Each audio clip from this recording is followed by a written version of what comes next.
열왕기하 8장 말씀인데요. 열왕기하 8장의 오늘 제목은 가정을 올바르게 세우는 것이 순종입니다. 네, 가정을 올바르게 세우는 것이 순종입니다. 라는 제목으로 말씀을 드리겠습니다. 우리는 거듭난 그리스도인들은 기본적으로 하나님의 말씀에 순종하고 싶어 합니다. 그런데 우리가 이제 순종한다는 것을 생각하면서 어떻게 해야 순종해야 하는지 잘 알지 못하기 때문에 어렵다는 말을 자주 합니다. 그러니까 하나님께서 이제 말씀하신 것이 너무 많잖아요. 너무 많으니까 그 말씀을 다 기억해서 다 순종하는 게 쉽지 않다는 것이죠. 또 내가 몰라서 또 못하는 것도 있고 또 그러니까 그래서 이제 몰라서 어떤 것들을 하나님 말씀에 순종하지 못했을 때 그때는 어떻게 해야 되느냐 이제 이런 고민이 있으면서 순종이 쉽지 않다고들 그렇게 이야기합니다.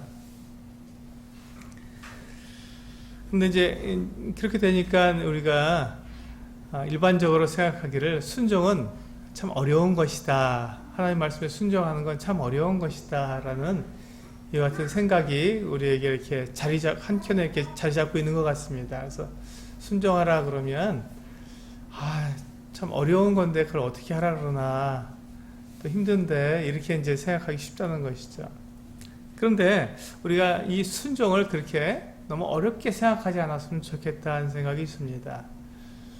왜냐하면 이 순종이라는 것, 이 하나님께서 우리들에게 말씀하시고 순종하라는 것이 이제 특별한 어떤 상황에서 이렇게 순종하는 것을 말씀하시기보다는 일반적으로 우리가 상식적으로 또 우리가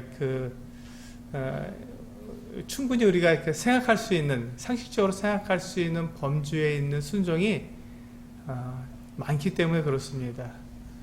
물론 우리가 이제 신앙생활이라고 하는 것이 약간 이제 우리의 일반적인 사회생활과 좀 다른 면이 좀 있기 때문에 거기서 오는 차이점이 좀 있긴 하지만 그게 그렇게 많지는 않습니다. 우리가 신앙생활 하는 것도 우리가 기본적으로 우리가 상식적인 또 우리의 문화적인 그 안에서 우리가 사람들 사이에 통용되는 그와 같은 그 상식 안에서 우리가 지켜줘야 할 것들, 거짓말하지 말라, 도둑질하지 말라, 이런 것들, 살인하지 말라, 또 내 부모를 공경하라, 이런 것들은 기본적인 거잖아요. 우리가 살아가는 데 있어서 이제 그와 같은 부분들에 있어서 우리가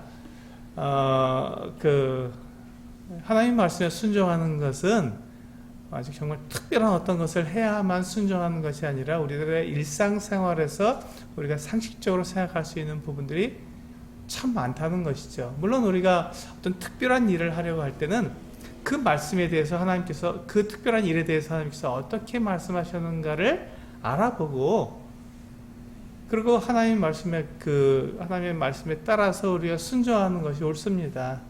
그러나 이제 어떤 특별한 일이 아닌 일반적인 우리 그 일상생활에서의 순종은 대부분 우리의 상식 안에서 또 사람과 사람 대인관계에 있어서 일반적으로 통용되는 그 같은 그 상황들이 참 많다는 것이죠. 그래서 우리가 순종하는 것에 대해서 어렵게 생각하는 것이 아니라 우리가 알고 있는 것을 잘 지켜나가는 것이 대단히 중요하다고 생각이 됩니다. 이제 그렇기 때문에 우리가 이제 우리 일상적으로 생활을 할 때 그 일상의 생활 가운데서 하나님 앞에 우리가 순종하기 위해서 중요한 부분이 이 가정 생활이라는 것입니다.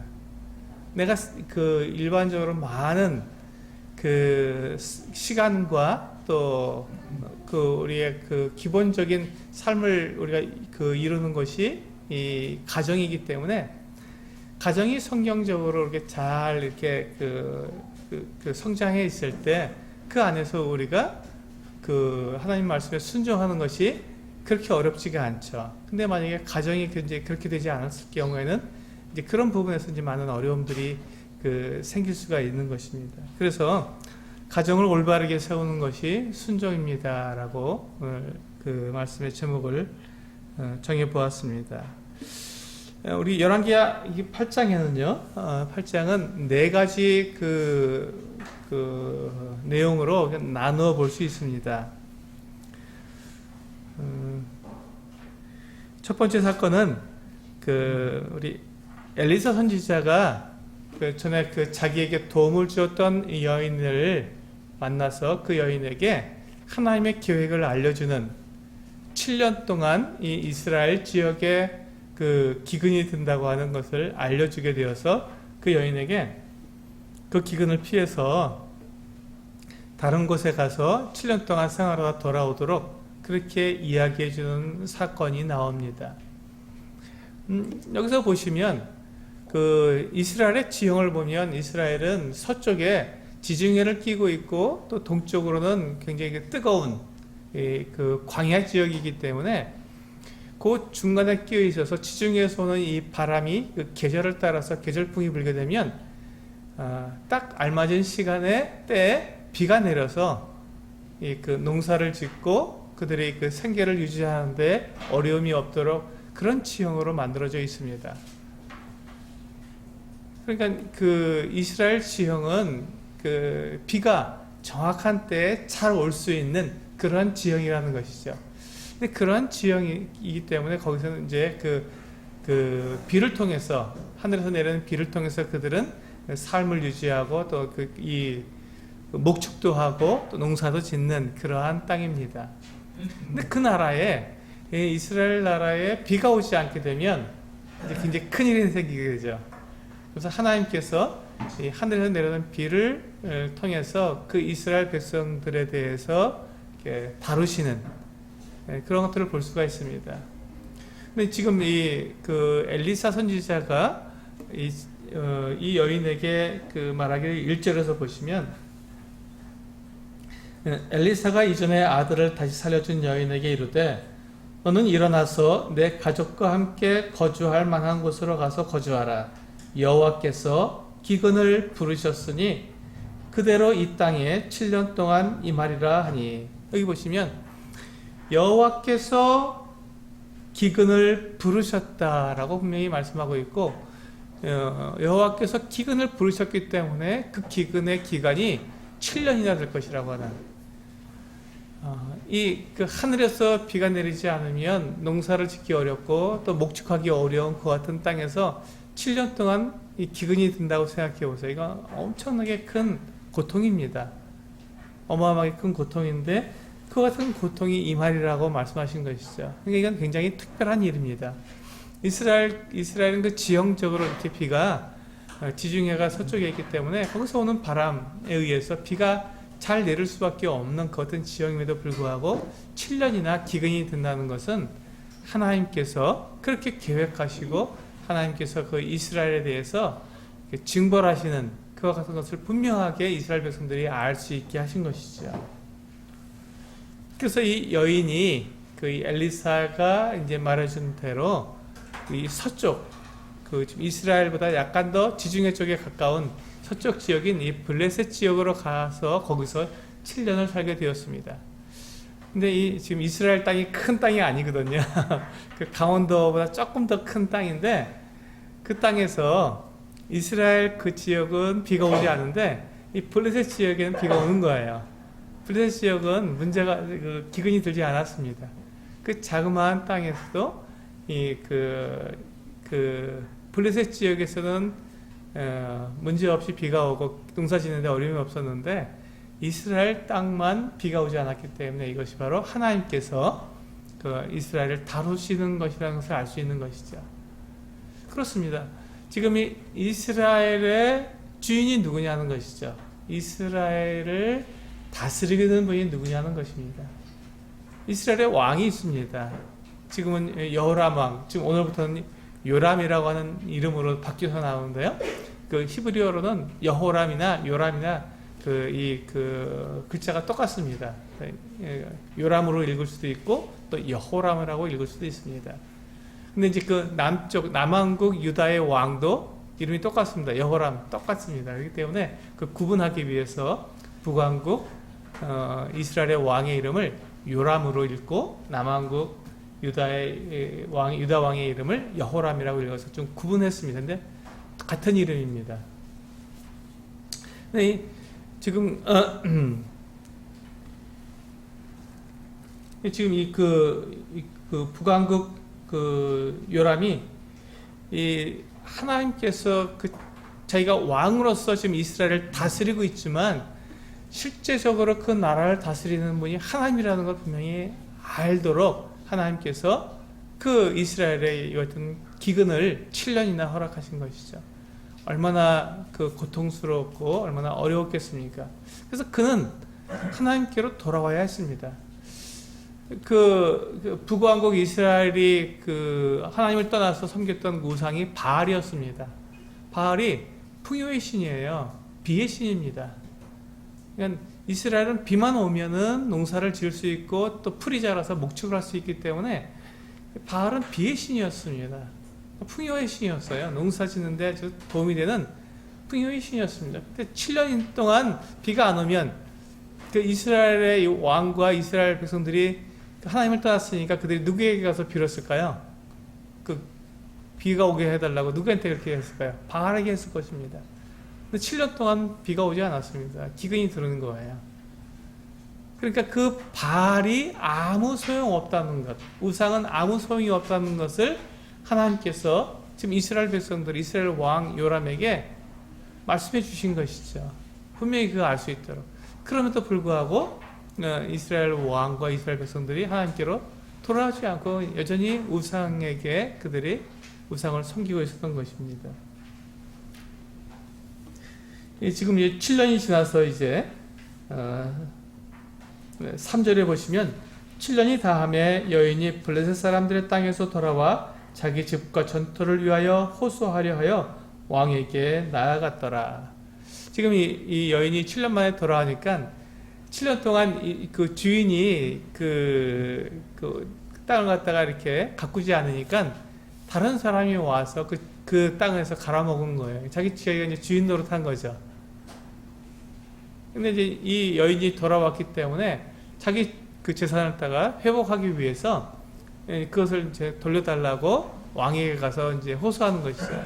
왕이 그것을 알아보고 이것이 내 땅이라는 것이 이스라엘은 다 그 하나님께서 주신 땅이기 때문에 그것이 이제 밝혀지면은 이 여인에게로 다시 다 그 회복되기 때문에 여인이 가서 왕에게 그 자기 재산을 돌려달라고 그렇게 호소하러 갔습니다. 근데 마침 그때 이 왕이 요람 왕이 엘리사 선지자의 사환인 게하시를 불러다가 엘리사 선지자에 대해서 이야기를 듣고 있었습니다. 묻고 듣고 있었던 거예요. 도대체 엘리사 선지자가 어떤 큰 일을 했느냐 나에게 이야기해봐라. 정말로 엘리사 선지자가 한 일이 정말이냐 하고 그가 정말 하나님의 사람이 맞느냐 이렇게 그가 하나님을 의심하고 정말 엘리사 선지자가 대단한 선지자인데 그가 여러 가지 정말 놀라운 일들을 했는데 정말이냐 이게 의심이 여전히 드는 것입니다. 근데 그가 그렇게 경험을 했으면서도 엘리사 선지자가 그를 그렇게 많이 도와주고 여러 가지 곤경에서 그를 갖다 회복시켜 줬음에도 불구하고 온전한 믿음이 없었던 거예요. 그걸 경험했음에도 그걸 믿음이 없었던 것입니다. 그래서 게하시를 불러다가 묻고 있었습니다.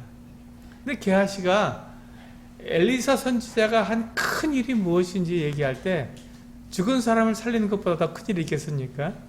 그러니까 그 이야기를 한 거죠. 그 엘리사 선지자를 도왔던 한 여인이 있는데 그 여인이 이제 아이를 낳았는데 그 아이가 자라다가 그만 죽고 말았습니다. 그런데 그 엘리사 선지자가 가서 그 하나님께 기도해서 그 죽었던 아이가 살아났습니다 하고 이야기를 했습니다. 이 왕이 얼마나 놀라겠어요. 죽은 사람을 살렸다니까 정말 깜짝 놀랐겠죠. 그게 사실이냐라고 물을 때 그 여인과 그 여인의 아들이 왕에게 온 거예요. 자기 재산을 돌려달라고 회복시켜달라고 온 겁니다. 그래서 게하시가 딱 보고는 왕이여 바로 이 여인과 그 아들입니다 하고 이야기해 주었습니다. 왕이 이제 깜짝 놀라서 그 여인에게 물었겠죠. 정말 네가 이런 일이 있었느냐? 정말 그 아들에게도 이 아들이 정말로 죽었다 살아난 그 아들이냐? 물었겠지요. 그리고는 그것이 사실이라고 했을 때 이제 그 왕이 신하를 시켜서 그 여인에게 모든 재산을 다 회복시켜 주도록 그렇게 명령을 내렸습니다. 여기서 우리가 분명하게 알 수 있는 것이 무엇입니까? 하나님은 살아계시고 이스라엘 백성들 가운데 행하고 계시고 하나님은 한순간도 이스라엘을 버리신 적이 없는 것이죠. 이스라엘이 하나님을 버렸지 하나님은 이스라엘을 버리신 적이 없는 것입니다. 지금 이 요람왕은 엘리야 선지자 또 엘리사 선지자를 다 경험했습니다.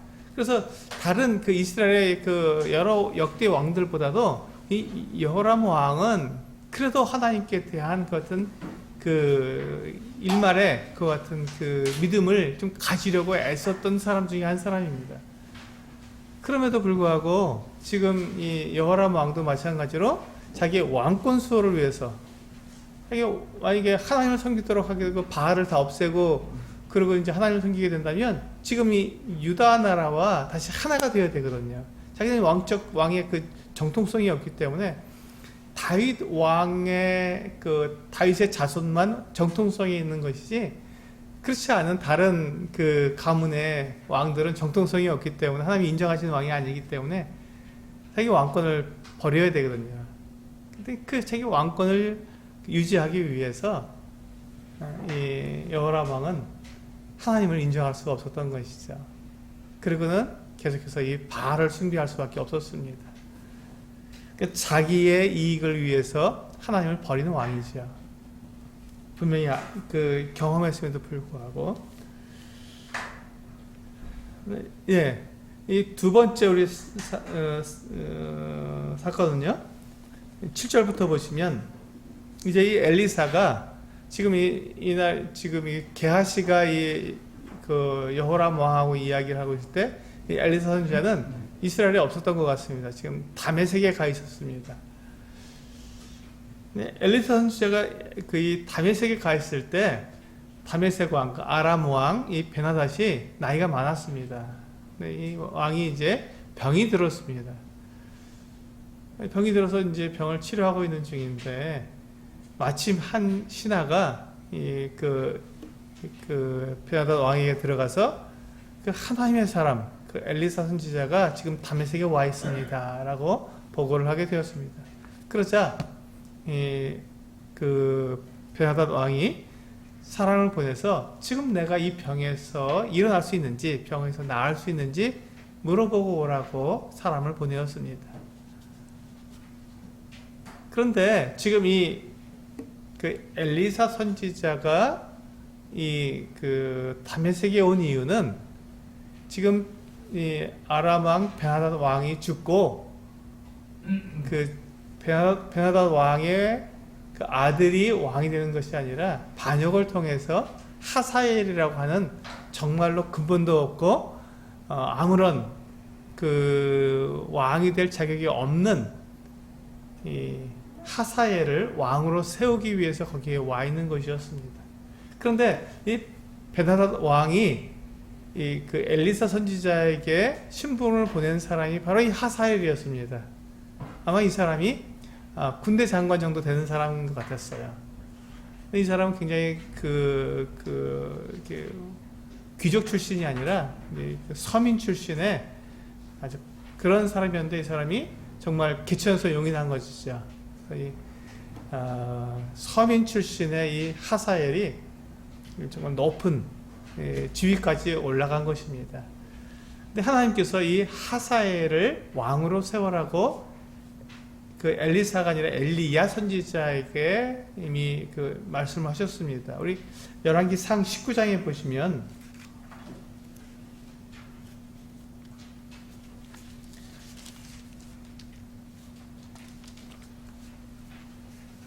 네, 열왕기상 19장에 보시면 15절에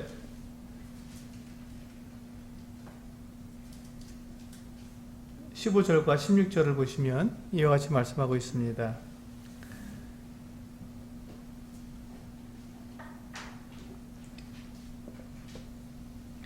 여호와께서 그에게 이르시되 너는 내 길을 돌이켜 광야를 통하여 다메섹에 가서 이르거든 하사엘에게 기름을 부어 아람의 왕이 되게 하고 또 너는 또 님시의 아들 예후에게 기름을 부어 이스라엘의 왕이 되게 하고 또 아벨 무홀라 사벳 아들 엘리사에게 기름을 부어 너를 대신하여 선지자가 되게 하라. 이렇게 말씀하셨습니다.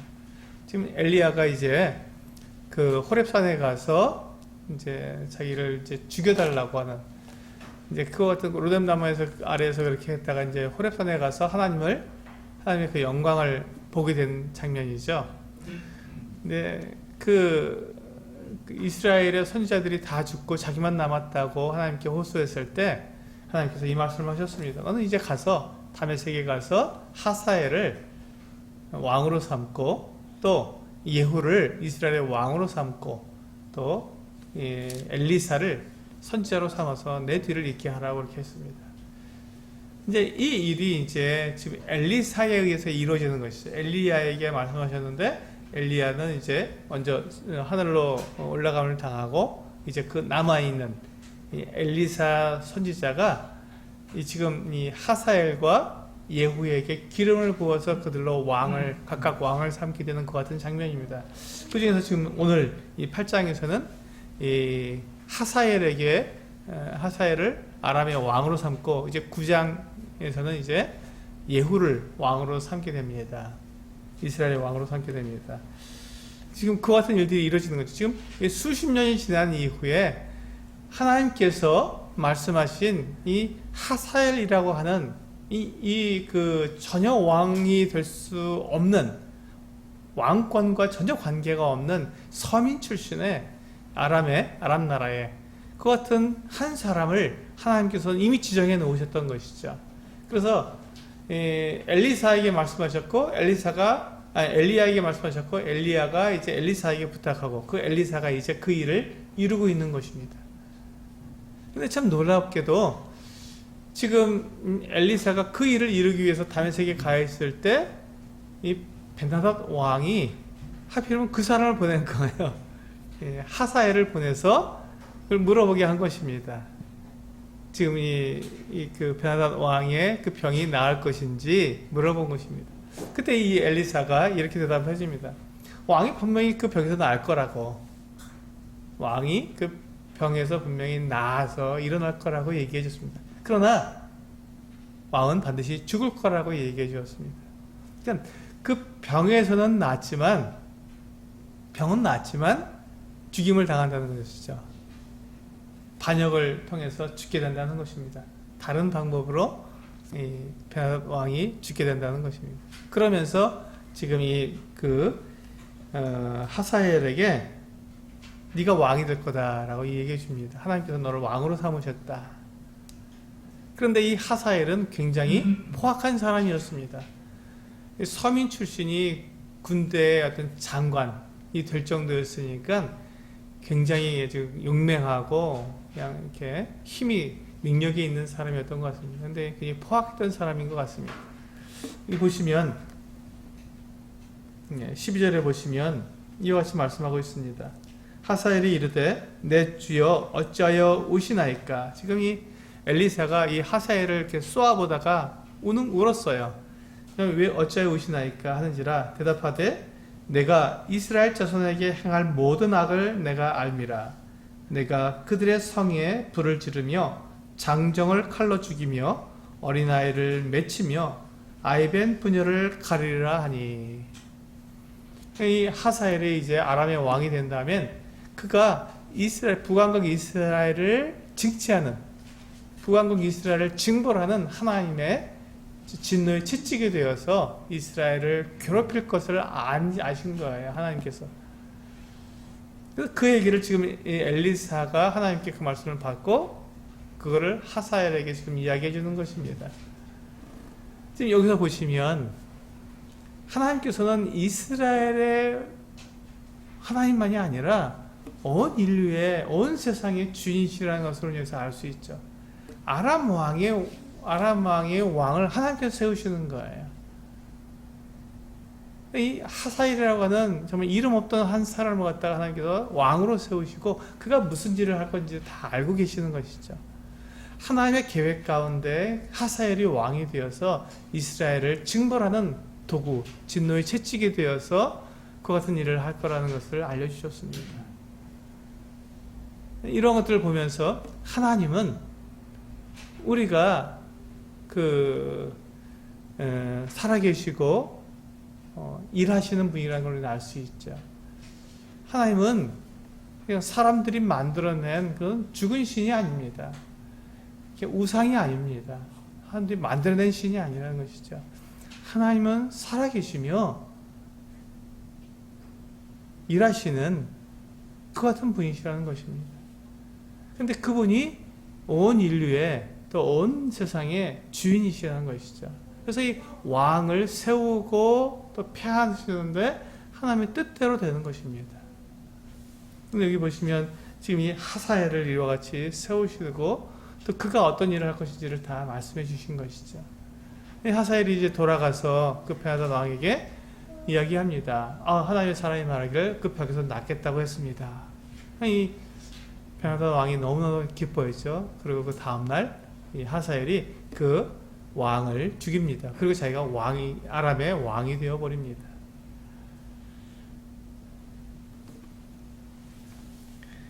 우리는 이와 같은 모습을 보면서 이제 이 하나님께서 이스라엘의 왕이시고 지금 이스라엘 백성들이 하나님을 떠나서 그들이 우상을 섬기지만 우상은 아무것도 아니고 하나님께서 참 신이시고 참 하나님이시라는 것을 분명히 드러내 주셨고 또 아람 나라 그 이웃 나라의 왕도 하나님께서 폐하시고 세우시는 분이라는 것을 분명하게 드러내 보여주셨습니다. 그러므로 우리가 순종할 대상이 누구냐는 것이죠. 우리가 섬겨야 할 대상이 누구냐는 것입니다. 우리가 섬겨야 할 대상이 누구냐는 것이죠.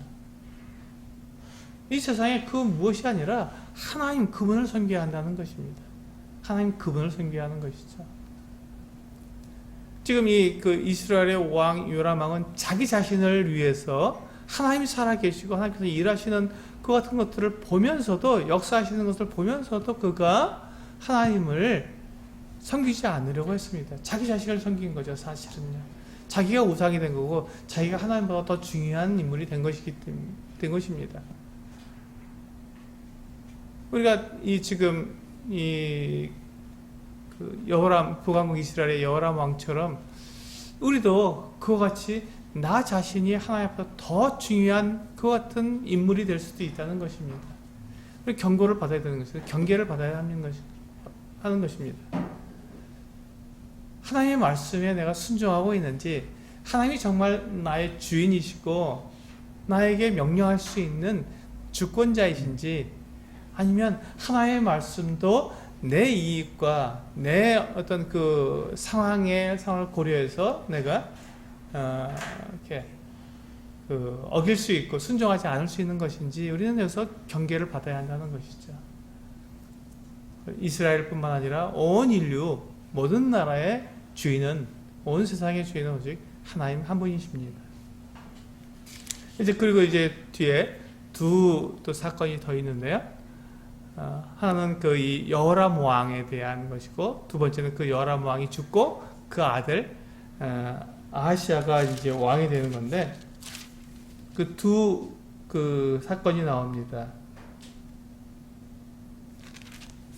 근데 지금 두 사건을 다루면서 제가 오늘 열왕기하 8장의 제목으로 말씀드린 것처럼 가정을 올바르게 세우는 것이 순종이라고 하는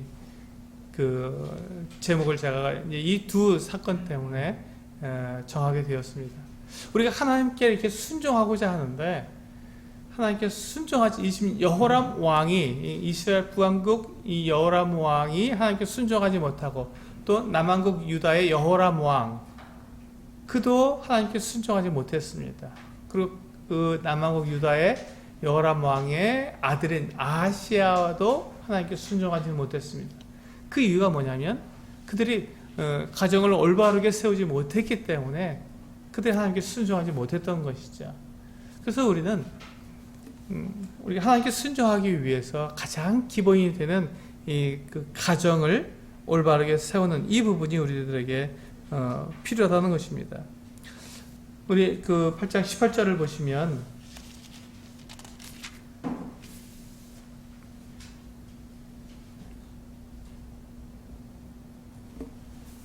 열왕기하 8장 18절을 보시면 그가 17절부터 보실까요? 17절부터 보셔야 이해가 될 것 같습니다. 여호람이 왕이 될 때, 이건 지금 남왕국 유다입니다. 유다 왕입니다. 여호람이 왕이 될 때 나이가 32세라 예루살렘에서 8년 동안 통치하니라. 이제 남왕국 유다는 이 다윗의 자손들이죠. 이들이 이제 하나님을 섬겼어야 합니다. 그들은 따로 떼어놓은 그 예루살렘에서 하나님을 섬기는 그 같은 그 왕이었기 때문에 하나님을 섬겼어야 됐는데 18절에 보면 그가 이스라엘 왕들의 길을 가서 남왕국 유다의 왕인데 이스라엘 왕들의 그 행적을 따라갔다는 것입니다. 아합의 집과 같이 하였으니 이는 그 이유가 뭐냐면요. 그가 남왕국 유다의 왕이었으면서도 북왕국 이스라엘 왕들과 똑같이 행동한 그 이유가 뭐냐면 이는 아합의 딸이 그의 아내가 되었음이라. 그가 여호와 보시기에 악을 행하였으나. 그렇습니다. 이 남왕국 유다의 여호람 왕이 8년 동안 예루살렘에서 다스렸는데 그가 그 선왕들처럼 유다의 왕들, 앞선 왕들 중에서 이렇게 그 다윗이나 솔로몬이나 이렇게 선 왕들처럼 그들이 선한 일을 하지 않고 하나님 앞에서 올바른 일을 하지 않고 북왕국 이스라엘 왕들처럼 그가 이렇게 악한 일을 하게 된 이유가 거기에 나오고 있죠. 가정이 올바로 세워지지 않았기 때문입니다. 그 집은 지금 그의 아내가 누구였냐면 아합의 딸이었습니다. 여호람 왕의 아내가 아합의 딸이었기 때문에 그렇기 때문에 그가 여호와 보시기에 악을 행하였다라고 말씀하고 있습니다.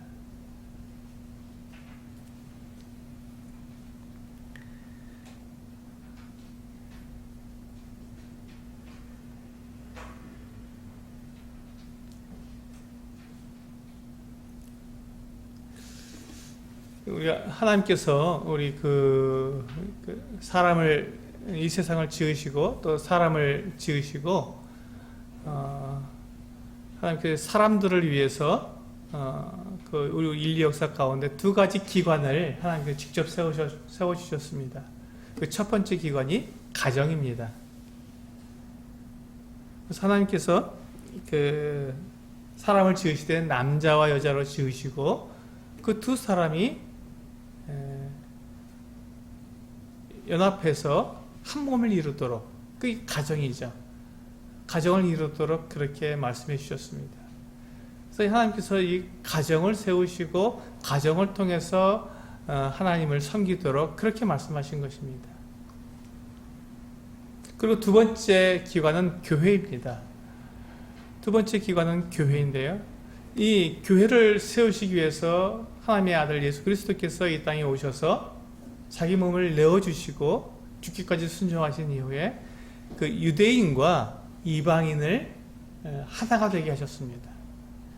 서로 나뉘어졌던 이 유대인과 이방인이 하나가 되어 연합하여서 한 몸을 이루어서 하나님을 섬기도록 그렇게 만들어 주신 기관이 교회입니다. 교회와 가정은 공통점이 많죠. 그래서 이 교회도 역시 연합이고 가정도 연합입니다. 그래서 연합을 해서 한 몸을 이루는 것이 이 가정과 교회의 공통점입니다. 그래서 교회가 하나가 되기 위해서 우리는 차별이 없는 것이죠. 교회는 차별이 없습니다. 남자든 여자든 또 높은 사람이든 낮은 사람이든 부자든 가난한 사람이든 차별이 없습니다. 모두가 다 하나고 한 몸입니다. 그래서 이 교회가 이렇게 하나가 되었을 때, 하나가 되어서 하나님을 섬길 수 있도록 그렇게 행하신 것이죠. 근데 이 교회가 이와 같이 하나가 되기 위해서, 또 온전히 교회에 속한 이 성도들이 우리가 주님을 온전히 섬기기 위해서 하나님께서는 가정이라는 단위를 통해서 교회를 세우기를 원하시는 것이죠. 그래서 하나님 앞에서 올바로 세워지는 가정들이 이게 모이게 되었을 때 이 교회가 또한 올바른 교회의 모습으로 하나로 연합되어 세워져 갈 수 있게 되는 것입니다. 그래서 여기 보시면 오늘 지금 아까 우리가 18절과 19절 말씀 봤죠. 그 다음에 이제 두 번째는 이 아하시아 왕에 대한 것입니다. 25절을 보시면 8장 25절을 보시면 이스라엘의 왕 아합의 아들 요람, 지금 그 북왕국 이스라엘의 여호람 왕을 이제 요람이라고 하죠. 요람 제 12년에 유다 왕 여호람의 아들 아하시아가 왕이 되니, 왕이 되었습니다. 26절 보시면 아하시아가 왕이 될 때 나이가 22세라 예루살렘에서 1년을 통치하니라. 그의 어머니의 이름은 아달랴라. 이스라엘 왕 오므리의 손녀이더라.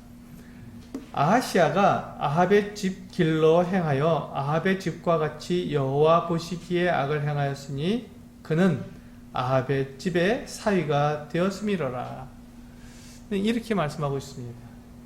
아하시아가 왕이 되어서 그가 1년밖에 나라를 이스라엘을 다스리지 못하고 그가 죽게 되었습니다. 이제 우리 9장에서 보시면 그 이유가 나오게 되죠. 그가 왜 이렇게 1년밖에 다스리지 못했는지가 나오는데, 그가 북왕국 여호람 왕을 돕다가 그래서 같이 죽게 되는 것입니다. 예후에게 같이 죽게 되는 그 같은 모습을 볼 수 있습니다.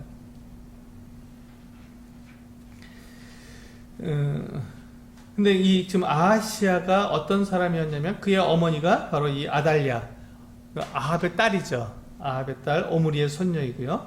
근데 그래서 27절에 보시면 이 아하시아가 아합의 길로 행하여 아합의 집과 같이 여호와 보시기에 악을 행하였으니 그는 아합의 집의 사위가 되었습니다. 이렇게 되어 있습니다.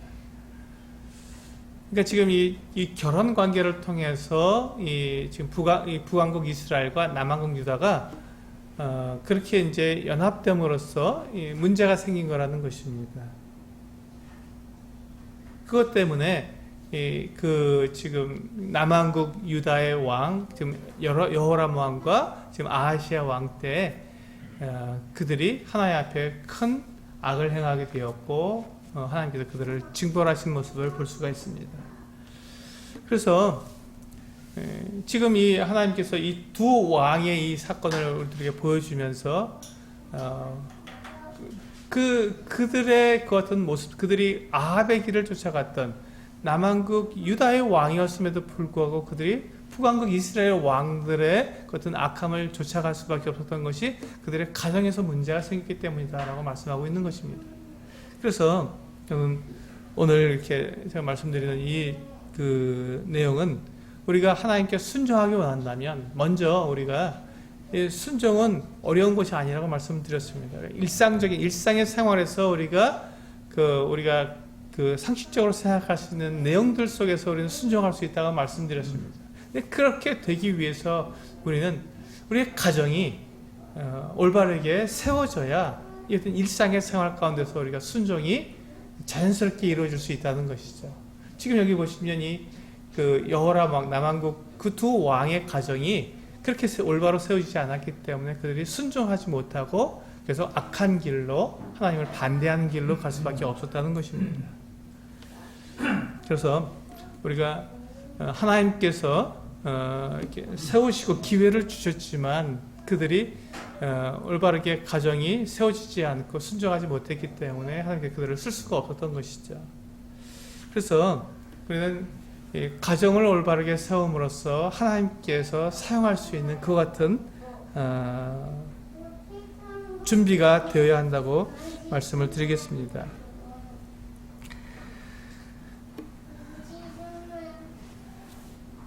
우리가 가정을 올바르게 세우는 것을 우리가 주님을 섬기는 어떤 자격으로 볼 수는 없습니다. 그렇다고 해서 우리가 하나님을 섬기는 데 있어서 우리는 이제 내가 자격을 갖춰야 한다라고 많이들 생각하는데, 우리가 이 하나님 앞에서 우리가 자격을 갖추어서 주님을 섬길 수 있는 사람은 없습니다. 하나님 앞에 쓰임을 받을 만큼 자격을 갖춘 사람이 누가 있을까요? 없습니다. 하나님 앞에 자기 자격으로 하나님 앞에 쓰임을 받을 수 있는 사람은 없습니다. 그렇기 때문에 우리가 내가 자격을 갖추어서 하나님 앞에 쓰임을 받겠다라고 생각하는 사람은 결코 그는 하나님 앞에 쓰임을 받을 수 없을 것입니다. 왜냐하면 그 자격을 갖출 수가 없기 때문에 그렇습니다. 하나님께서 사람을 쓰실 때는 그 사람의 자격을 갖춘 사람을 쓰시는 것이 아니라 은혜죠. 하나님께서 그 사람을 쓰시는 것은 은혜입니다. 그래서 자격이 없는 사람을 부르셔서 하나님께서 호의를 베푸시는 것입니다. 일을 맡기시는 거예요. 자격이 없는 사람을 부르시는 것입니다. 그런데 하나님께서 그 어떤 사람을 부르셔서 그에게 어떤 일을 맡기시고 그에게 일을 하라 하실 때는 그가 자격이 있느냐 없느냐가 아니라 그에게 자격이 없을지라도 하나님께서 부르셔서 쓰시는데, 왜냐하면 하나님은 그에게 그와 같은 능력을 주실 수 있는 분이기 때문에 그렇습니다. 그 일을 감당할 수 있는 능력을 주시는 분이기 때문에 그렇습니다. 내가 자격이 없는데 주님 제가 어떻게 그 일을 감당하겠습니까? 라고 주님께 말씀드릴 때 주님께서는 내가 너의 능력이 되겠다고 말씀하시고 내가 너와 함께 하겠다고 말씀하시고, 그래서 우리에게 성령을 주셔서 성령께서 우리를 이끌어 가시고 우리에게 능력을 주십니다. 내가 자격을 갖추어서 하나님께 쓰임을 받는 것이 아니라 하나님께서 우리를 부르셔서 나에게 그 능력을 주시는 것이죠. 그래서 그 능력으로 우리는 그 일을 감당하게 됩니다. 하나님께서 그 부르신 사람들, 하나님께서 자기의 사람들로 부르신 사람들은 하나님께서 다 계획이 있으시고 목적이 있으셔서 부르셨습니다. 우리가 교회의 한 지체가 되었다는 것은 예수 그리스도의 한 그 몸이기 때문에, 예수 그리스도의 한 몸의 한 지체로가 부르심을 받았다는 것은 그 몸을 위해서 우리가 해야 될, 감당해야 될 그 같은 자리가 있는 것이죠. 그리고 그 역할이 있는 것입니다. 그래서 하나님께서 우리 성도들 한 사람 한 사람을 부르셔서 그리스도 몸의 각 지체로 삼으셨다는 것은 그 사람이 담당해야 될 그와 같은 그 일이 있는 것이죠. 그래서 하나님 그 일을 위해서 그를 부르셨고, 그에게 그래서 그 어떤 계획과 뜻을 가지시고 그에게 능력을 주시는 것입니다. 그에게 그 일을 감당할 수 있도록 도우시는 것이죠. 그렇다면 우리는 하나님께서 나를 부르셔서 나를 사용하시는데 그럼 나는 아무 일도 안 하고 가만히 있어도 되느냐? 그렇지는 않습니다. 내가 어떤 자격을 갖추는 것이 아니라 내가 자격을 하나님께서 만족하실 만큼, 쓰실 만큼 내가 자격을 갖출 수는 없지만 하나님께서 우리에게 준비하라고 하셨습니다.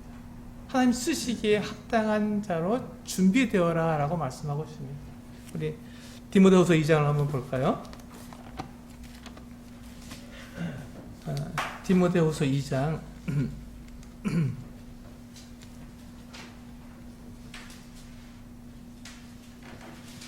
20절과 21절입니다. 디모데후서 2장 20절과 21절. 큰 집에는 금 그릇과 은 그릇뿐 아니라 나무 그릇과 질 그릇도 있어 귀하게 쓰는 것도 있고 천하게 쓰는 것도 있나니, 그러므로 누구든지 이런 것에서 자기를 깨끗하게 하면 귀히 쓰는 그릇이 되어 거룩하고 주인의 쓰심에 합당하며 모든 선한 일에 준비함이 되리라. 그렇습니다. 하나님께서 우리에게 준비하라고 하셨는데 그 준비는 내가 어떤 능력을 갖추고 내가 어떤 실력을 갖추고 내가 어떤 자격을 갖추어서 하나님이 쓰시도록 나를 갖다 이렇게 만들어 놓으라는 것이 아니라, 하나님께서 우리에게 준비하라 하신 그 일은 깨끗하게 되라는 것입니다. 깨끗하게 되라. 우리 깨끗할 때 그 주인은 그 사람을 쓸 수 있는 것입니다. 큰 집에는 그릇이 여러 가지 그릇들이 있습니다. 금그릇도 있고 은그릇도 있고 나무 그릇도 있고 질그릇도 있습니다. 그런데 만약에 우리가 어떤 내가 능력을 갖추고 자격을 갖추려고 한다면 내가 나무 그릇인데 내가 어떻게 금그릇이 될 수 있겠습니까? 안 되지요. 능력을 아무리 갖춰야 나무 그릇은 나무 그릇밖에 아닙니다. 하나님께서 금그릇이 되어야만 쓰신다 한다면 우리가 어떻게 나무 그릇이나 질 그릇이 금그릇이 될 수 있겠습니까? 그건 불가능한 일입니다. 그래서 각자가 부르심을 받은 그대로 하나님께 쓰임을 받을 수 있다는 것입니다. 하나님께서는 금그릇은 금그릇의 능력과 그 자격을 가지고 그가 지금 있는 그 모습 그대로 하나님께 쓰시고, 은그릇은 은그릇대로, 나무 그릇은 나무 그릇대로, 질그릇은 질그릇대로 쓰시는데, 질그릇 보고 결코 은그릇처럼 되라고 말씀하시지 않았습니다. 그래야 쓴다고 말씀하시지 않고, 너희가 어떠한 그릇이든지 하나님께서 쓰시겠다고 말씀하신 것이죠. 근데 그 주인의 쓰심은 깨끗할 때 쓰신다는 것입니다. 그것이 우리가 하나님께 그 주인에게 쓰임을 받는 그릇의 준비입니다. 그리고 그가 그 일을 감당할 수 있는지 할 수 있는 그 어떤 능력과 자격은 하나님께서 부여해 주시는 것이죠. 하나님께서 부여해 주시는 것입니다. 하나님께서 그 일을 하시기 원하셔서 그 사람을 부르셨을 때 그 능력도 그에게 주시는 것입니다. 근데 그가 아무리 그 많은 능력을 가지고 있어도, 그가 아무리 그 자격을 갖추고 있어도 그가 깨끗하지 못하다면, 준비되어 있지 못하다면 쓰실 수가 없는 것이죠. 쓰실 수가 없는 것입니다. 그가 아무리 멋진 금그릇이라도 그가 깨끗하지 못하면 쓸 수가 없는 것입니다.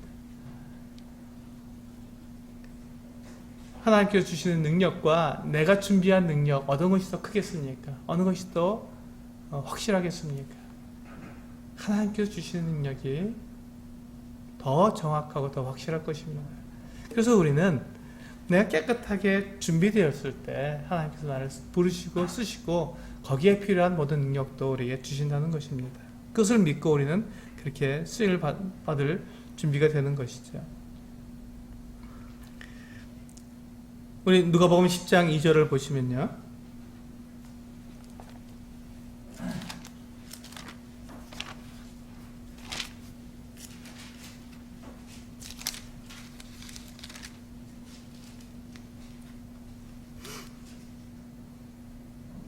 누가복음 10장 2절을 보시면 이와 같이 말씀하고 있습니다.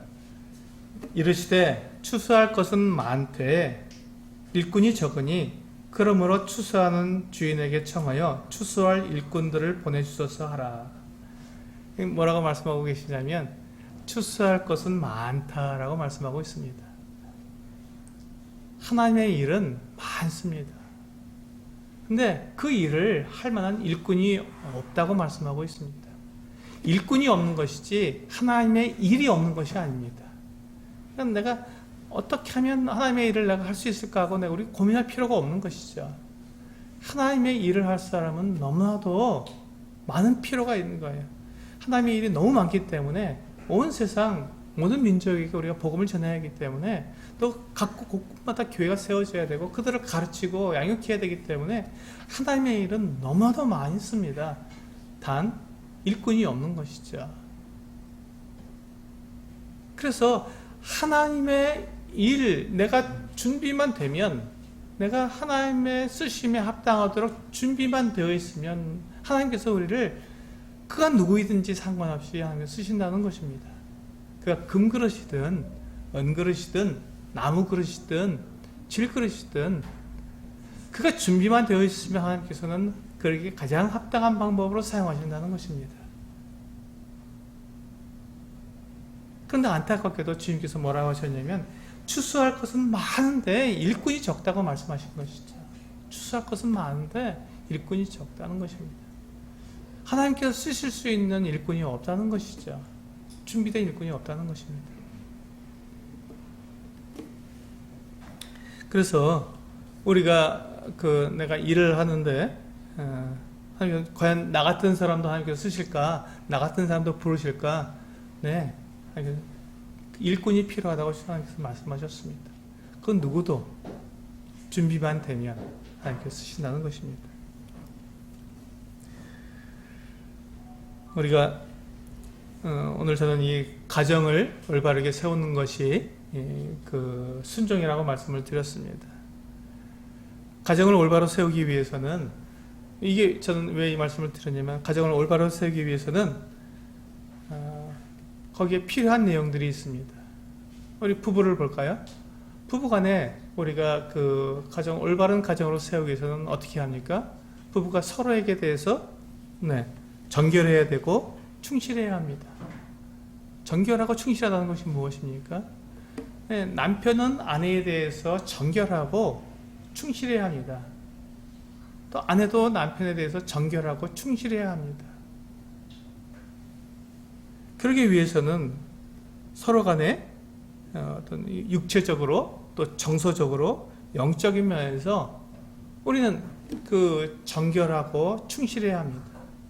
남편은 아내의 그 육체적 또 정서적 영적인 면을 채우기 위해서 최선을 다해야 한다는 거죠. 충실해야 한다는 것입니다. 내가 나를 지켜서 내가 그 음란이나 이런 것들에 내가 빠지지 않는 것도 중요하지만, 남편은 아내에게 그 같은 부분들을 채워줘야 할 그 같은 의무가 있는 것입니다. 아내도 마찬가지죠. 남편에 대해서 육체적, 정서적, 영적으로 그가 그 정결을 지켜야 하지만, 그 나를 지키는 것뿐만 아니라 남편을 또한 그렇게 충족시켜줘야 한다는 것입니다. 그것이 의무입니다. 그렇게 하기 위해서 우리는 서로에 대해서 이렇게 최선을 다해야 하는 것이죠. 이와 같은 일들이 일어나게 된다면 어떻게 되겠습니까? 그 가정에서 우리가 우리 상식적으로 생각할 수 있는 어떤 순종이 일어나게 되는 것이죠. 그래서 남편과 아내가 경제적으로도 또 정서적으로도 여러 가지 면에서 다 이렇게 서로가 올바른 관계 가운데서 충족이 되기 위해서는 우리는 정결하게 이렇게 주님 보시기에 깨끗한 삶을 살 수밖에 없는 것입니다. 뿐만 아니라 또한 우리가 부모와 자녀 간에도 마찬가지죠. 서로에게 사랑과 은혜를 나타내야 합니다. 자녀가 하나님보다 우선일 수는 없습니다. 그렇다고 해서 우리가 부모에게 자녀를 갖다 방치하라는 말은 아닙니다. 부모는 자녀를 갖다가 사랑하고 돌봐야 할 책임이 있습니다. 그럼에도 불구하고 하나님보다 우선일 수는 없죠. 그렇기 때문에 하나님과 자녀 사이에서 우리가 그들을 균형 있게 돌보고 섬기는 이와 같은 일들이 결코 쉬운 일은 아닙니다. 결코 쉬운 일은 아닙니다. 그렇기 때문에 부모가 자녀를 돌보고 사랑한다는 것이 굉장히 이게 예민한 일입니다. 그리고 부모는 자녀에게 어떤 일을 해야 합니까? 우리 신앙의 유산을 물려줘야 합니다.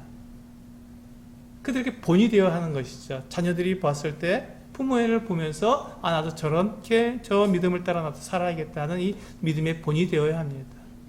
이것이 부모와 자녀 간에 있어야 할 올바른 가정으로 세워지는 모습이죠.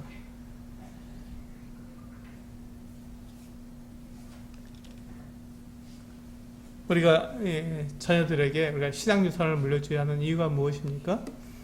자녀들이 다른 면에서 아무리 잘 되어도 영적인 면에서 그들이 문제가 생기면 그것처럼 이 부모에게 있어서 아픔과 그 상처가 되는 일이 없을 것입니다. 정말 이 부분이 정말 큰 문제입니다. 그렇기 때문에 우리는 자녀들에게 올바른 삶의 모습을 보여줘야 하고 본이 되어서 그들을 영적으로 이끌어줘야 합니다.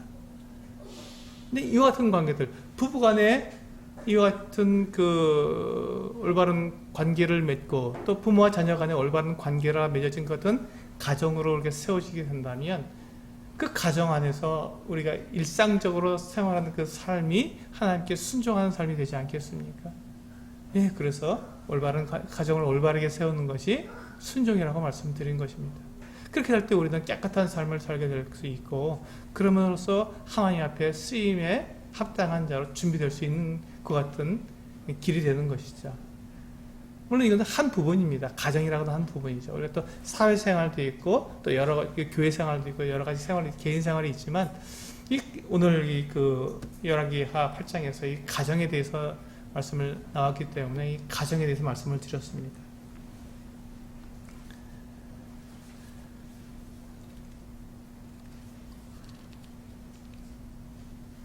하나님께서 우리를 반드시 우리를 사용하시기 위해서 우리를 부르셨습니다. 우리를 구원하셨고 그리스도 몸의 한 지체로 삼으셨습니다.